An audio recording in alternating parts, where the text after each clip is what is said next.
మనకు కనిపించే ఏకైక దేవుడు సూర్యుడు. కాని ఎప్పుడైనా గమనించారా, సూర్యభగవానుడి రథానికి కరెక్ట్గా 7 గుర్రాలే ఎందుకుంటాయి? 8 ఉండొచ్చు కదా, లేక 10 ఉండొచ్చు కదా. ఎప్పుడైనా ఆలోచించారా? కశ్యప ప్రజాపతి మరియు అదితిదేవికి జన్మించిన వాడే సూర్యుడు. ఆయన ప్రయాణించే రథానికి ఒకే ఒక్క చక్రం ఉంటుంది, అదే కాలచక్రం. దానికి ఉండే 12 ఆకులు 12 నెలలను 12 రాసులను సూచిస్తాయి. అంటే సూర్యుడి ప్రయాణమే కాలం, కాలమే సూర్యుడు. మరి ఆ 7 గుర్రాలేంటి? వేదాల ప్రకారం అవి గాయత్రి, బృహతి, ఉష్ణిక్, జగతి, త్రిష్టుప్, అనుష్టుప్, పంక్తి. ఇవి సప్త ఛందస్సులు. సామాన్యంగా ఈ 7 గుర్రాలు వారంలోని 7 రోజులను సూచిస్తాయి.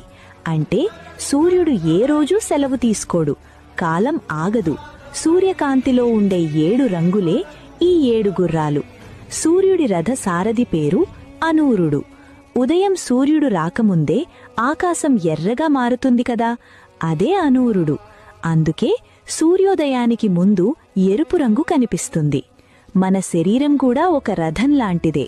మనలోని 5 ఇంద్రియాలు కళ్ళు, ముక్కు, చెవులు, నాలుక, చర్మం, మనస్సు, బుద్ధి, ఈ 7ంటిని ఆ